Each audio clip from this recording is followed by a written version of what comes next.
దేవునికి మహిమ కలుగును గాక. హల్లెలూయా. ఈ రాత్రి దేవుడు మనల్ని ప్రేమించి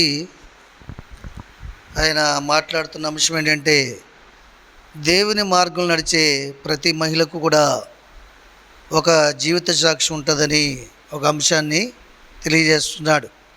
అలాగే ప్రతి పురుషులకు, భక్తులైన వారికి, భక్తి కలిగిన స్త్రీలకు, భక్తులైన పురుషులకు కూడా, భక్తులందరూ కూడా ఒక జీవిత సాక్ష్యం ఉంటుంది.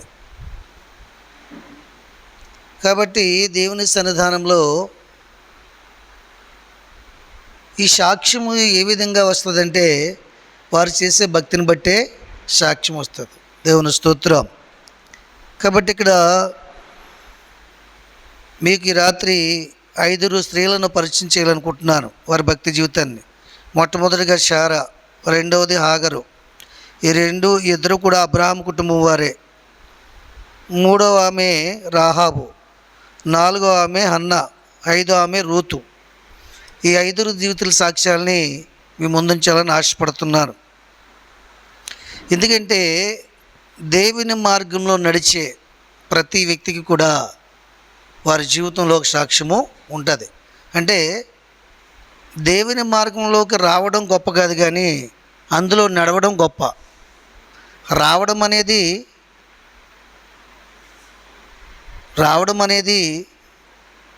భక్తిని బట్టి వస్తాం, నెక్స్ట్ నమ్మకత్వాన్ని బట్టి, విశ్వాసాన్ని బట్టి వస్తాం. కానీ నడవడం అనేది దేవుని యొక్క శక్తిని బట్టి, మనకున్న ఆసక్తిని బట్టి, వాక్యానుసారమైన జీవితాన్ని బట్టి నడవగలం మనం దేవుని మార్గంలో. వాక్యం కనుక హృదయంలో లేకపోతే నడవలేరు. అలాగే విశ్వాసం లేకపోయినా నడవలేరు. విశ్వాసం ఏమవుతుందంటే, కొన్నాళ్ళకి మొదట్లో ఆసక్తిగా విశ్వాసం బయలుదేరి, మొదట్లో ఆత్మ సంబంధంగా ప్రారంభించి ఆఖరికి శరీర సంబంధంగా ముగిస్తున్నారు మనుషులు. కాబట్టి ప్రార్థన అంటే ఆసక్తి లేకపోవడం, ఒక ఆరాధనకు రావడం, ఒక ఆరాధనకు రాకపోవడం, చిన్న చిన్న సమస్యలకి లోపడిపోవడం, ఇవన్నీ అవిశ్వాసానికి సాదృశ్యములు అన్నమాట. కాబట్టి దేవుని మార్గంలో నడిచే ప్రతి మహిళకు కూడా, పురుషుడికి కూడా ఒక జీవిత సాక్ష్యం ఉంటుంది. ఆ జీవిత సాక్ష్యం దేన్ని బట్టి వస్తుందంటే, మొట్టమొదటిగా విశ్వాసాన్ని బట్టి, దేవుని మార్గంలో మనం జీవించే విధానాన్ని బట్టి. మార్గం అనగా జీవిత విధానం, దేవుని సన్నిధిలో మనం జీవించే భక్తి జీవిత విధానం అని దేవుడు జ్ఞాపకం చేస్తున్నాడు. మొట్టమొదటిగా మీకు శారాను పరిచయం చేయాలనుకుంటున్నాను. మరి ఆదికాండము 18వ అధ్యాయం 14వ వచనంలో చూసుకున్నట్లయితే, ఇక్కడ ఒక మాటని రుజువు చేస్తున్నాడు దేవుడు. శారా జీవితంలో మనుషులకైతే కొన్ని సాధ్యము కాదు, కానీ దేవునికి సమస్తము సాధ్యమని జ్ఞాపకం చేస్తున్నాడు. యెహోవాకు అసాధ్యమైనది ఏమైనా ఉన్నదని ఒక ప్రశ్న శారా జీవితం ముందు పెడుతున్నాడు దేవుడు. ఎందుకంటే దేవుని దూతలు వెళ్ళినప్పుడు వారికి మంచి విందు చేసి వాళ్ళని తృప్తిపరిచి వారు తిరిగి వెళ్ళే సమయంలో ఆ కుటుంబాన్ని ఆశీర్వదించాలనే ఉద్దేశంతో, ఆ కుటుంబంలో ఏ లోటైతే ఉందో ఆ లోటును దేవుడు తీర్చాలని ఒక సదుద్దేశంతో, మంచి ఉద్దేశంతో ఆ కుటుంబానికి ఒక మాట చెప్తున్నారు. ఆ దూతలు ఏం చెప్తున్నారంటే, మీదటికి కాలమున, నిర్ణయ కాలమందు మీ యొద్దకు తిరిగి వచ్చేదము, అప్పుడు శారా కుమారుని కందని ఒక మాట వారు చెప్తున్నప్పుడు తలుపు పక్క నుండి, ద్వారబంధం పక్క నుండి శారా నవ్వడం జరిగింది. అప్పుడు వారు చెప్తున్నారు ఏమని, యెహోవాకు అసాధ్యమైనది ఏమైనా ఉన్నదా అని. దేవుని స్తోత్రం. చూడండి, దేవుడు ఎవరి జీవితంలో అయినా, ఎవరి కుటుంబంలో అయినా ఒక లోటు కలిగి ఉన్నప్పుడు, ఆ లోటు ఏ విధంగా ఉంటాడంటే, అప్పటికి శారా జీవితంలో, అబ్రహాం జీవితంలో సంతాన లోటు ఉంది వారు వెళ్ళే సమయానికి. కొన్ని కుటుంబాల్లో ఆర్థిక సమస్యలు, అప్పులన్నీ లోట్లు ఉంటాయి. కొన్ని కుటుంబాల్లో రోగములు, వ్యాధి బాధలనే లోటు కలిగి ఉంటారు. కొన్ని కుటుంబాల్లో మరి కుటుంబంలో సమాధానం లేని పరిస్థితి ఉంటుంది. కొన్ని కుటుంబాల్లో వేదనకరమైన స్థితులు, బయటికి చెప్పుకోలేనటువంటి బాధ హృదయంలో, అంతరంగంలో మానసిక వేదనలు, మానసిక బాధలు కలిగి ఉంటారు. అది దేవునికి తప్ప మరెవరికి కూడా చెప్పుకోలేరు. అటువంటి సమస్యలు ఉంటాయి.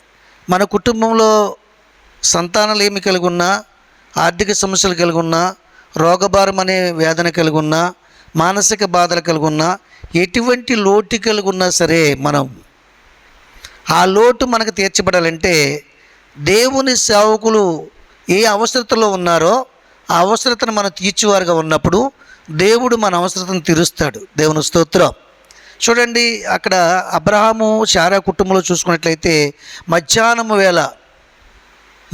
వేళ బహు ఎండవేళ వారు ప్రయాణం చేసి వచ్చారు.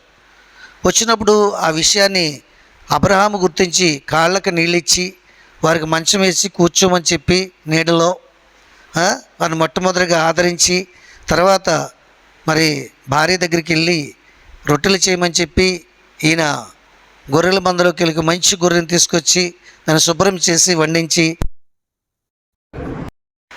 అప్పటికి ఆ దైవ దోషులకి అది అవసరం. భోజనం వేళ వచ్చారు వారు కదా, అక్కడ బంధువులు ఎవరూ లేరు. దేవుని చిత్తాన్ని బట్టి ఆ గృహాన్ని దర్శించడానికి వచ్చారు. కాబట్టి ఎప్పుడైతే వారిని తృప్తిపరిచారో వారికి మొదలో ఒక ఆలోచన పుట్టించాడు దేవుడు, ఈ కుటుంబాన్ని మీరు ఆశీర్వదించి వెళ్ళండి అని. ఎప్పుడైతే పుట్టించాడో ఆ కుటుంబంలో ఇరువురు తప్ప మూడో వ్యక్తి లేనప్పుడు వీరి సంతానం లేదని గ్రహించగలిగారు.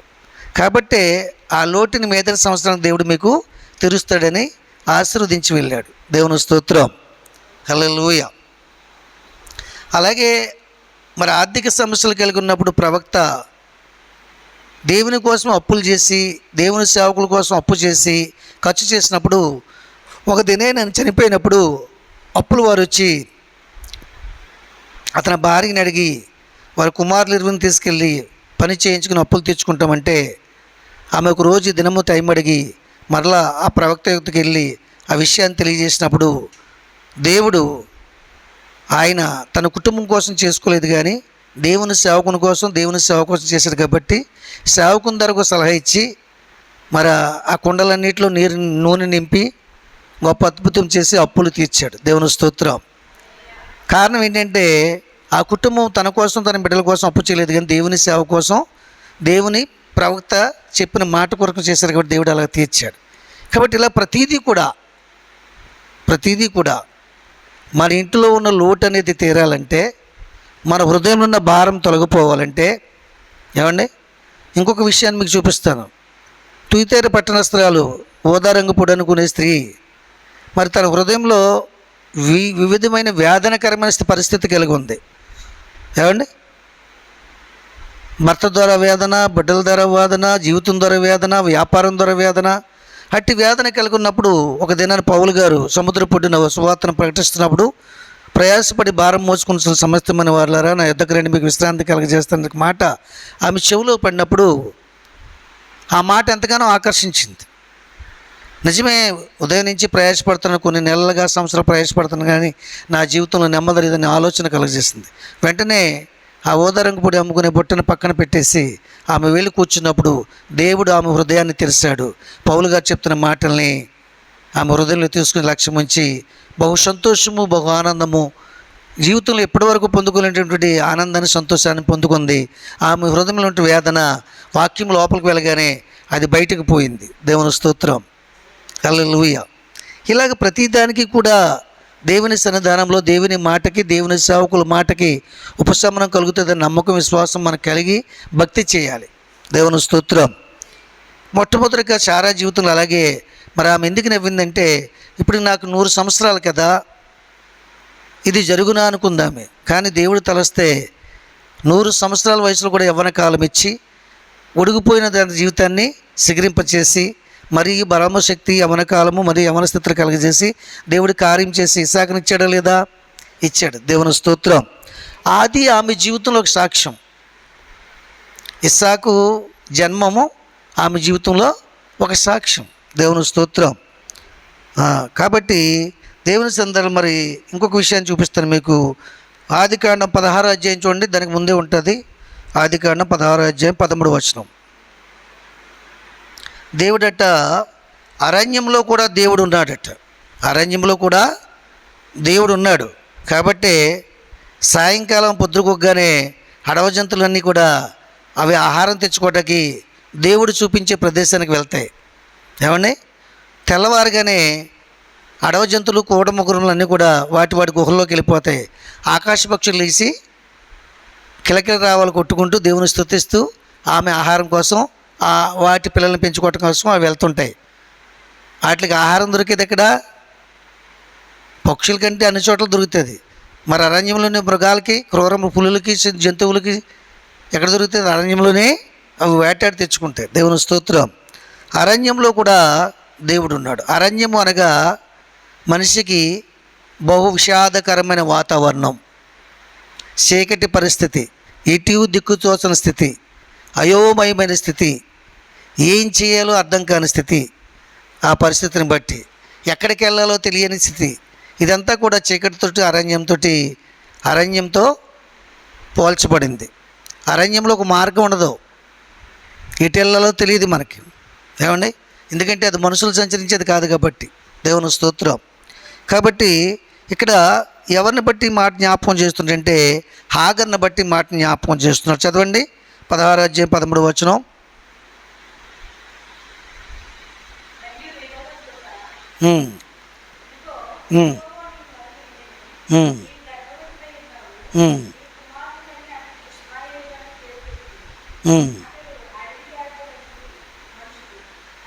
చాలండి. ఈ మాట ఎవరితో చెప్తున్నారు? హాగరుతో దేవుని దూత చెప్తుందండి. అప్పటికి ఇంకా అబ్రహాముకి చేర్చబడలేదు హాగరు. ఏమండి, అబ్రహాం ఇంట్లో దాసిగా పనిచేస్తుంది కానీ తన జీవితానికి గమ్యము లేదు. కారణం ఏంటంటే తల్లి లేదు, తండ్రి లేడు, నాన్న అన్నదమ్ములు లేరు, ఎవరూ లేని ఏకాకి స్థితిలో అబ్రహాం ఇంట్లో శారా దగ్గర పనికి చేరింది హాగరు. ఆమె వంశం వేరు, ఆమె వంశావళి వేరు, ఆమె జాతి వేరు, ఆమె ప్రజలు వేరండి. అలాంటి సమయంలో చేరినప్పుడు మరి అబ్రహాం కుటుంబాన్ని బట్టి, ఆ ఇంట్లో వారు చేస్తున్నటువంటి పరిచర్యను బట్టి దేవుడు ఆమె పట్ల ఒక ఉద్దేశం కలిగి ఉన్నాడు. నువ్వు ఇంతవరకు కూడా ఒక ఏకాకిని అనుకుంటున్నాయేమో, నా ప్రజల మధ్య జీవించట్లేదు కదా, నాకు వివాహము కాదు, నాకు గర్భము ఫలించదు, నాకు జీవితానికి గమ్యం లేదు, నాకు యజమానుడు లేడు అన్నటువంటి చింత కలిగి ఉంటున్నాయేమో, నీవు కూడా అరణ్యం అనేటువంటి జీవితం అనుకుంటున్నావు. నీది ఈ లోకం అనే అరణ్యంలో నువ్వు ఎందుకు బ్రతుకుతున్నావో, ఎందుకు జీవిస్తున్నావో, ఎందుకు పనిచేస్తున్నావో, ఎందుకు ఇలా జీవిస్తున్నావో తెలియని స్థితిలో ఉన్నావేమో, నీవు కూడా ఫలించుదానుగా నేను చేయగలను అని దేవుడు నీకు ఉత్తరం ఇస్తున్నాడని ఆమెకి చెప్పడం జరిగింది. దేవుని స్తోత్రం.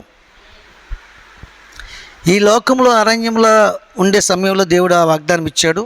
తర్వాత శారాకు ఒక ఆలోచన కలగజేసి, నాకు పిల్లలు పుట్టలేదు కాబట్టి ఈమెతో నువ్వు వెళ్ళి ఒక కుమారుని మనం సంపాదించుకొని చెప్పి ఒక ఆలోచన ఇచ్చినప్పుడు అబ్రహాం ఏకీభవించి వెళ్ళినప్పుడు హాగర్కు కుమారుడు పుడతాడు. కాలక్రమేణా కొన్ని నెలలు, సంవత్సరాల తర్వాత ఆ కుటుంబంలో ఒక విరోధం ఏర్పడుతుంది శారాకి హాగర్కి. ఆమె వంటగదిలో చూస్తున్నప్పుడు, నీ బ్రతికింతే కదా, నా కనిన కుమారుని బట్టి ఆనందించడమే తప్ప నీ కుమారుని ఉండరు, నీ గర్భఫలం లేదు, నీ జీవితంలో గొడ్రాల జీవితం అన్నట్టుగా చూసినట్టుగా ఈమె అర్థం చేసుకుని ఆమె మీద లోపల పగ పెంచుకుని పంపించేయమని చెప్తుంది. బయటికి పంపించేయమని చెప్పినప్పుడు అబ్రహాము భార్య మాట కొట్టివేయలేక ఏం చేస్తాడు? హాగర్ని ఆ ఒక్క కుమారుని ఇచ్చి బయటికి తోలేస్తాడు. అప్పుడు ఎక్కడికి వెళ్తుంది ఆమె? ప్రయాణం చేసి అరణ్యంలోకి వెళ్తుంది. చూసారా, మొట్టమొదటి జీవితం ఎక్కడ? అరణ్యం అనే స్థితిలో ఉంది. దాన్ని దేవుడు వాగ్దానం ఇచ్చి నెరవేర్చినప్పుడు కూడా మనుషులు మళ్ళీ ఏం చేస్తున్నారు? ఏకాకిం చేసి బయటికి త్రోసేస్తారు. అసూయ చేతో, పగ చేతో ఏదైనా అనుకోవచ్చు. త్రోసివేసినప్పుడు ఆమె లోకంలో వెళ్ళడానికి, లోకంలో ఎవరూ తెలియదు. వారి ప్రదేశం వేరు, వారి ఊరు వేరు, వారి ప్రజలు వేరు, వారి జాతి వేరు, వారి వంశం వేరు. ఏమండి, ఈ ఎక్కడికి వెళ్ళలో తెలియక ఆ సమీపంన అడవి ఉంటే ఆ అరణ్యంలోకి వెళ్ళింది. ఆ అరణ్యంలోకి వెళ్ళిన తర్వాత తన బిడ్డడికి పాలు పట్టాలన్న సంగతిని కూడా మర్చిపోయి బహువేదనకరమైన అరణ్యమైనటువంటి చీకటిగా, అంధకారముగా హృదయం అయిపోయి తన కుమారుడు దూరంగా ఏడుస్తున్న సంగతిని కూడా గ్రహించలేని స్థితిలో వినబడలేని స్థితిలో ఉంది. వాడు కుక్కపట్టి ఏడ్చి ఏడ్చి చనిపోయే సమయం వచ్చేటప్పటికి అప్పటికి ఈమెకి దృష్టి వచ్చింది. బిడ్డడి మీద మలచబడిన దృష్టి.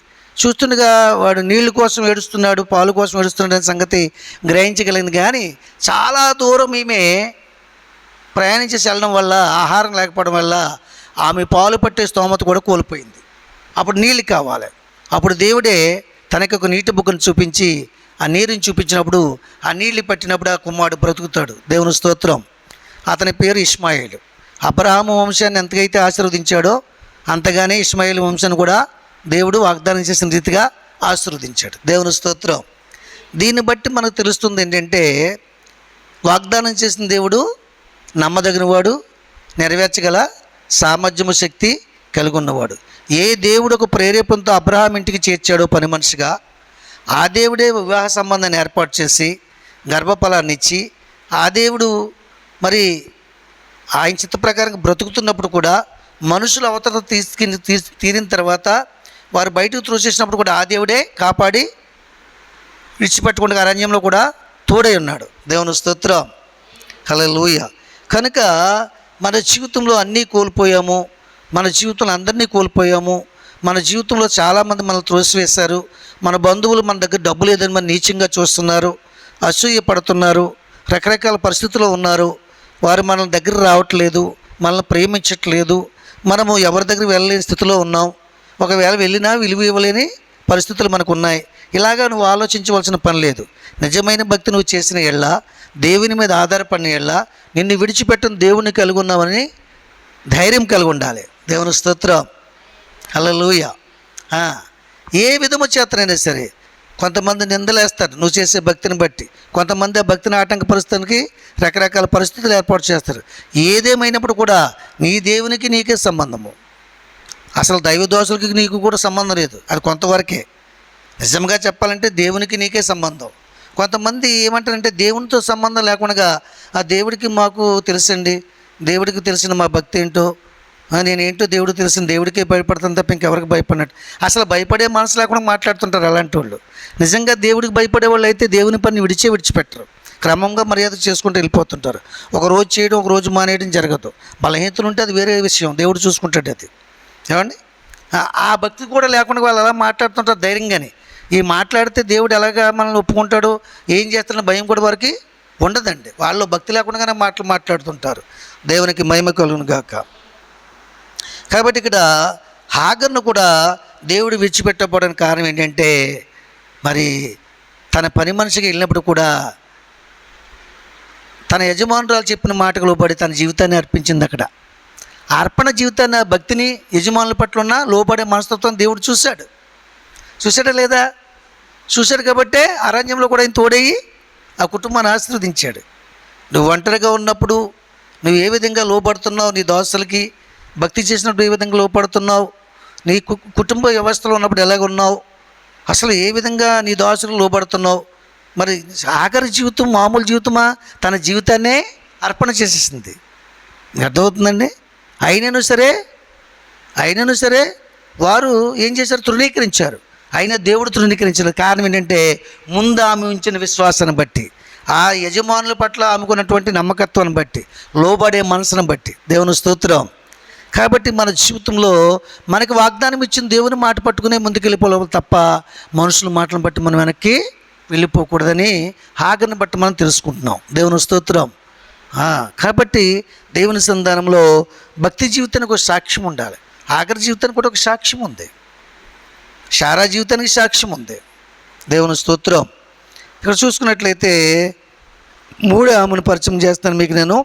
ఈమె పేరు రాహాబు. దేవునికి కావాల్సింది ఒక మాట చెప్పి ముందుకు తీసుకెళ్తాను మీకు. మీ గత జీవితం కాదు, ప్రజెంట్ మీ వ్యక్తిగత జీవితమే కావాలి దేవునికి. మీ గత జీవితం అంటే దేవుని యొద్దకు రానప్పుడు మీ గత జీవితం ఆయనకు అక్కర్లేదు. దాన్ని ఎంచడైనా దేవుని యొద్దకు వచ్చిన తర్వాత జీవితం ఆయన కావాలి. అవునా కదండి. అందుకని ఏమన్నాడైనా, ఎంత ఘోర పాపనైనా నేను హక్కును చేర్చుకుంటాను. ఎప్పుడు? మొట్టమొదటిగా వచ్చినప్పుడు, విశ్వాసంతో వచ్చినప్పుడు.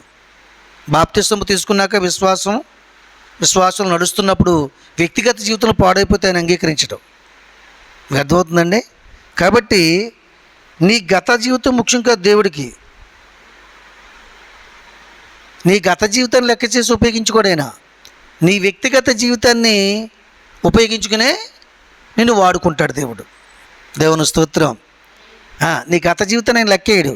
ఎవరు లెక్కేస్తారు? మనుషులు లెక్కేస్తారు. గతంలో ఆమె పెద్ద వ్యభిచారి, అతడు పెద్ద దొంగ, పెద్ద తాగుబోతాడు, ఇలాగలా తిరిగిపోడు అని మనుషులు లెక్కేస్తారు తప్ప దేవుడు లెక్కేయడు. మనం మారినప్పుడు కూడా, మారి జీవించినప్పుడు కూడా మన గత జీవితాన్ని చూస్తారు మనలోని మనుషులు. ఎందుకంటే వీళ్ళ మనసు మారలేదు కాబట్టి కదండి మరి. కాబట్టి దేవుడు అలా కాదు, నీ గత జీవితాన్ని చూడ్డు, నీ వ్యక్తిగత జీవితాన్నే చూస్తాడు. రాహాబును చూసుకున్నట్లయితే ఆమె ఎవరు? ఎరుకో గోడ మీద వ్యభిచారం చేసుకుని జీవించే ఒక స్త్రీ. ఆమెను కూడా వాడుకున్నాడు దేవుడు. ఆమెను కూడా వాడుకున్నాడు. ఎవరి విషయంలో వాడుకున్నాడు? ఆయన దూతలైనటువంటి వేగుల వారి విషయంలో వాడుకున్నాడు. దేవునికి మహిమ కలుగును గాక. చూడండి, అక్కడ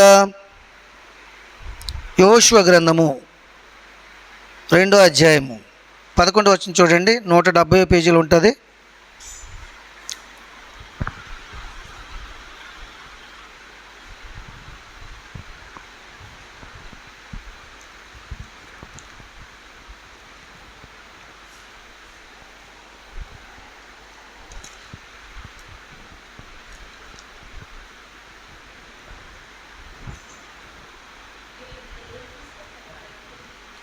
యోషువ గ్రంథము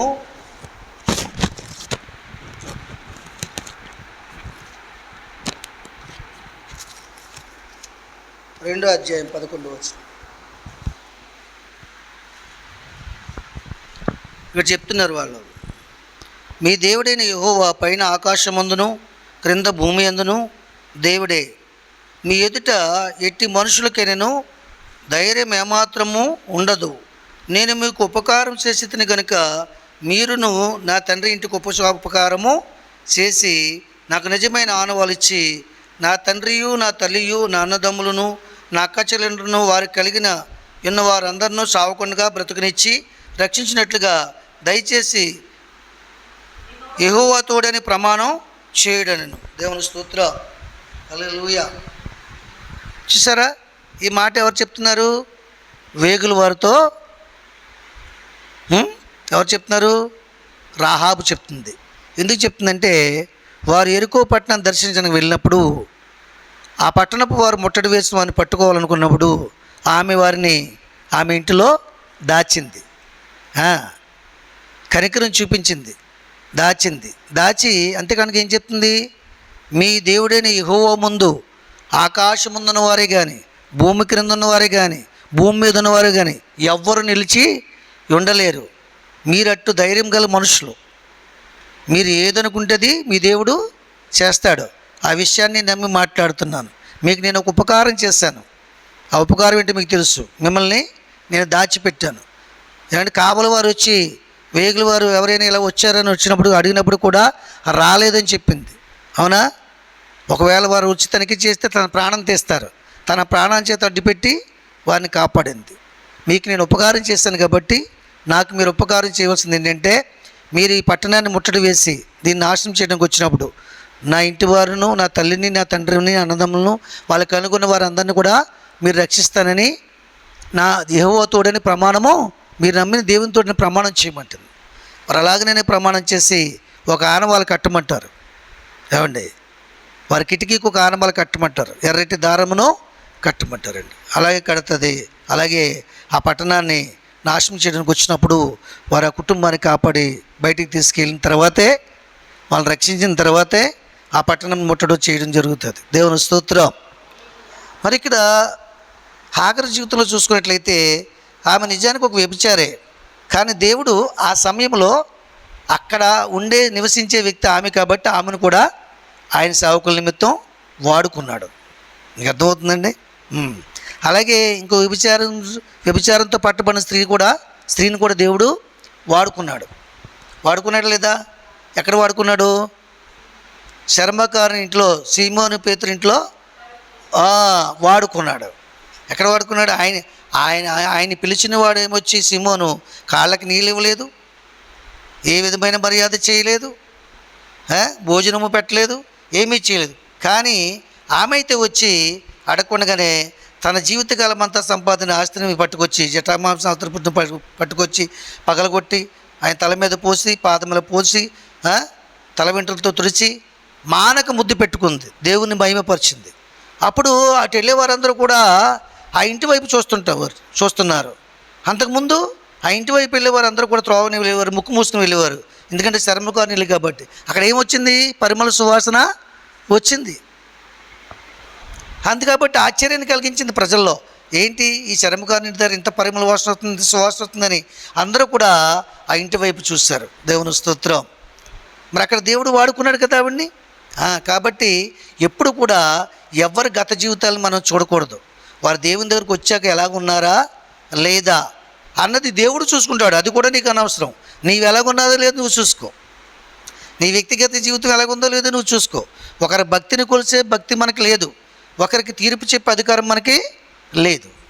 కాబట్టి వారి వ్యక్తిగత జీవితాలు మనకు అనవసరం. వాళ్ళ భక్తి జీవితం గురించి ఆలోచన చేసి వారు ఏదైనా పాడైపోతుంటే తెలియచెప్పచ్చు, తప్పులేదు. ఇది కరెక్ట్ కాదని చెప్పొచ్చు, అంతవరకే. వారికి శాసించే హక్కు మనకి లేదు, వారికి తీర్పు చెప్పే హక్కు మనకి లేదు. వారిని భక్తులకి పిలిచిన దేవుడే తీర్పు తీరుస్తాడు, శాసిస్తాడు కూడా వారిని. దేవుని స్తోత్రం. కొన్ని విషయాలు ఆత్మీయంగా మనకు తెలిసినప్పుడు, వారి ఆత్మీయ జీవితాన్ని కోల్పోతానని తెలిసినప్పుడు మనకు తెలియజేయడంలో తప్పులేదు. తెలియజేయకపోతే నీ మీద నేరం మోపుతాడు దేవుడు.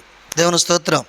దైవ సేవకుల మీద నేరం మోపుతాడు, పక్క సహోదరుల మీద కూడా తెలుసు కూడా చెప్పకపోతే నేరం మోపుతాడు దేవుడు. ఎందుకంటే నీ సహోదరుడు నీ భోజనం మూలంగా పాడైపోకూడదు, నీ ఆలోచన మూలంగా పాడైపోకూడదని దేవుడు చెప్తున్నాడు. దేవుని స్తోత్రం. కాబట్టి దేవుని సంధానంలో ఎప్పుడు కూడా మరి ఇక్కడ హాగరు యొక్క గత జీవితాన్ని చూసినట్లయితే తన దాసులను అక్కడ దాచేవారు ఎవరు లేరు. అర్థమవుతుందని కొన్ని సందర్భాల్లో పాపులు కూడా మంచి పనులు చేస్తారు, కొన్ని సందర్భాల్లో పరిశుద్ధులు కూడా చెడు పనులు చేస్తారు, వారికి సాతాను ప్రేరేపణ బట్టి. అర్థమవుతుందండి.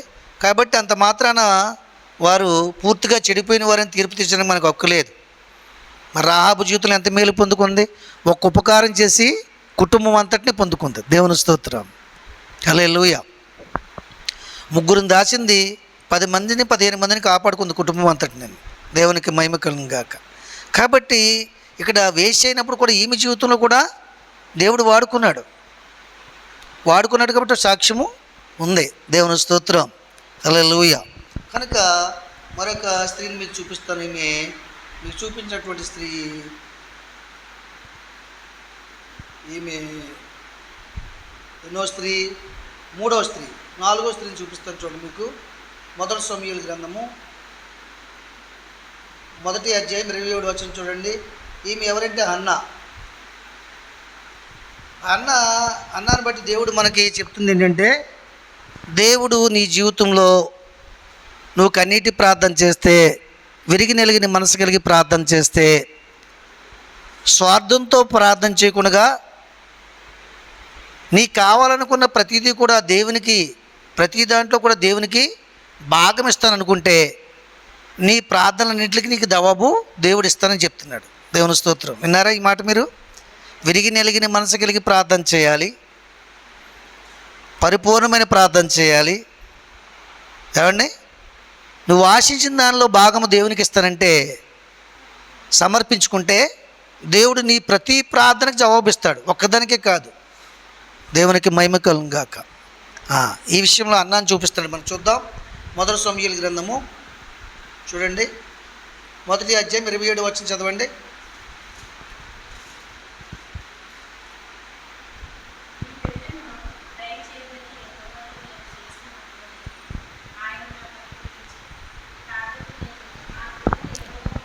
ఈ బిడ్డను దయచేయమని యెహోవాతో నేను చేసిన మనవిని ఆయన నాకు అనుగ్రహించాను, కాబట్టి నేను ఆ బిడ్డను యెహోవాకు ప్రతిష్ఠించున్నాను. తాను బ్రతుకునన్నిటిను వాడు యెహోవాకు ప్రతిష్ఠితుడని చెప్పాను. అప్పుడు వాడు యెహోవాకు అక్కడనే మ్రొక్కుకొనెను. దేవునికి మహిమ కలుగును గాక. చూసారా?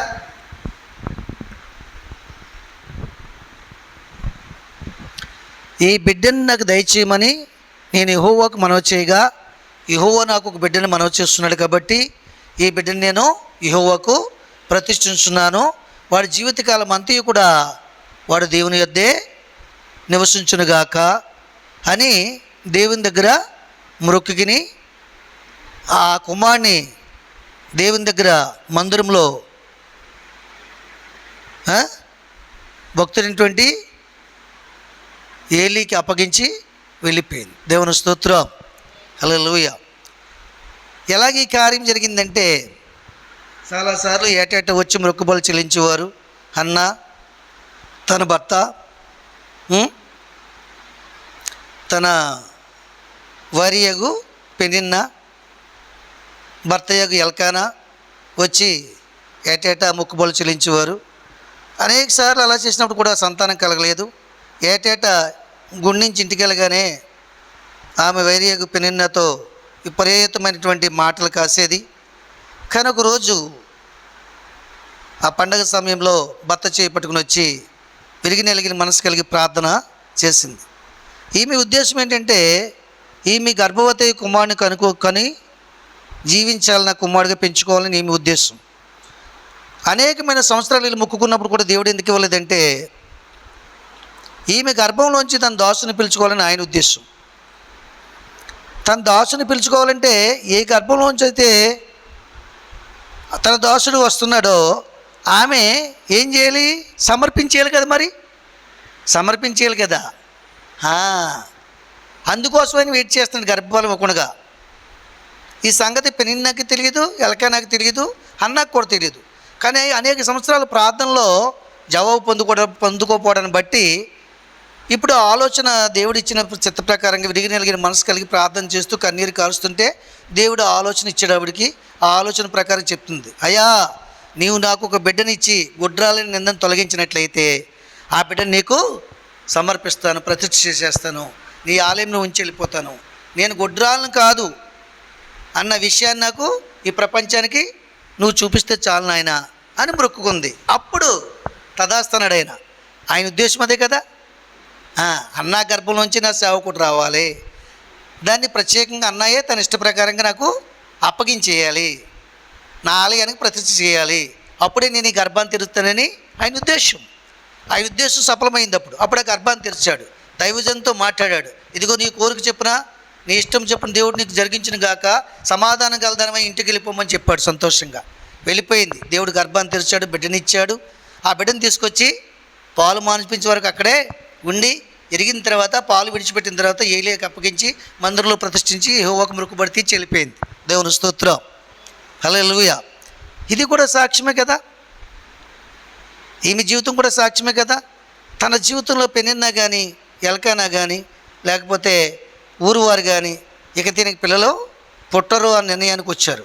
కానీ వారి ఆలోచన తారుమారు చేశాడు దేవుడు. ఏమండి, ఈమె ఆలోచన ఏంటి? ఈమె కుమారుడి కంటే చాలు, ఆమె పెంచుకోవాలి చాలా కాలం.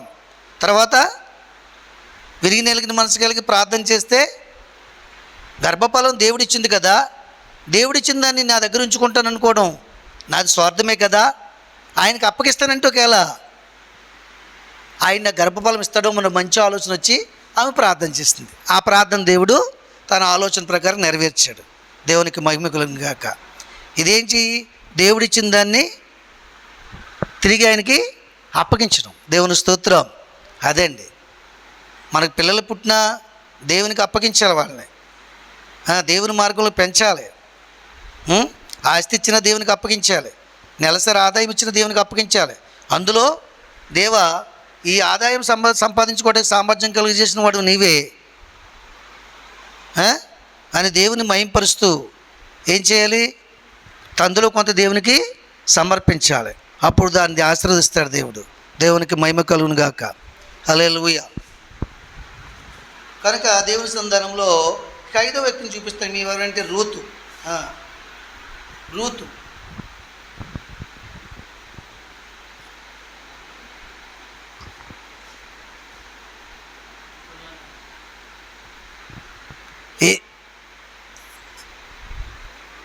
ఈమె ఎవరంటే రూతు. ఎవరండి? ఈమె జీవితం ముగిసిపోయింది అనుకుంది. భర్త చనిపోగానే తన తోటికోళ్ళు కూడా తనతో పాటు తన భర్తను కోల్పోగానే, మామయ్య చనిపోయిన జీవితం ముగిసిపోయింది అనుకుంది. కానీ దేవుడు చెప్పే వరకు ఎవరి జీవితం ముగిసిపోదండి అనుకుంది. కానీ దేవుడు ఆమె జీవితాన్ని శిఖరింపచేశాడు. ఆమెకి ఇచ్చాడు ఆలోచన. ఈ పట్టణం వచ్చిన తర్వాత, మోయాబు దేశం వచ్చాక మన జీవితాలు బాగాలేదు, దేవుడు మనకి ఎక్కడైతే ఇచ్చాడో ఉండమని ఆ పట్టణానికి, యెరూషలేము పట్టణానికి వెళ్ళిపోదాం అని కోడల చేత ఆలోచన ఇచ్చి, మరి అక్కడ మాట చెప్తున్నాడు. ఏమని? 1:16 చూసుకున్నట్లయితే, నీ దేవుడే నా దేవుడు. 1:16 రూతు గ్రంథం. నీ దేవుడే నా దేవుడు. నువ్వు ఎక్కడుంటే అక్కడే ఉంటాను. నువ్వు చనిపోతే నీతో చనిపోతాను, బ్రతికితే నీతోటే బ్రతుకుతాను నిర్ణయం తీసుకుంది. కాబట్టి దేవుడు ఆ నిర్ణయాన్ని ఆశీర్వదించి మరలా పట్టణాన్ని తీసుకొచ్చి సమీప బంధువుడు బోయజుని కనపరిచి వాని చేనులో పరగ ఏరుకుని జీవించి, తర్వాత దాసురాలుగా వెళ్ళి సేవ చేసి తన భాగస్వామి అయ్యి, ఆ కుటుంబంలోంచే, ఆ గర్భంలోంచే, బోయాజు కుటుంబంలోంచి యేసుక్రీస్తు వంశవాళ్ళని దేవుడు తీసుకొచ్చాడు. దేవునికి మహిమ కలుగును గాక. మరి ఆమె జీవితాన్ని ఎంతగా అభివృద్ధి చేశాడు దేవుడు, ఎంతగా శిఖరింపజేశాడు. అది సాక్ష్యమా కదా? దేవునికి మహిమ కలుగును గాక. ఈ 5 స్త్రీలను బట్టి, వారు నడిచే మార్గాన్ని బట్టి వారి జీవితంలో సాక్ష్యములు ఉన్నాయని మనం గుర్తెరగలుగుతున్నాం. కాబట్టి దేవుడి మాటలు దీవించును గాక. ఆమేన్.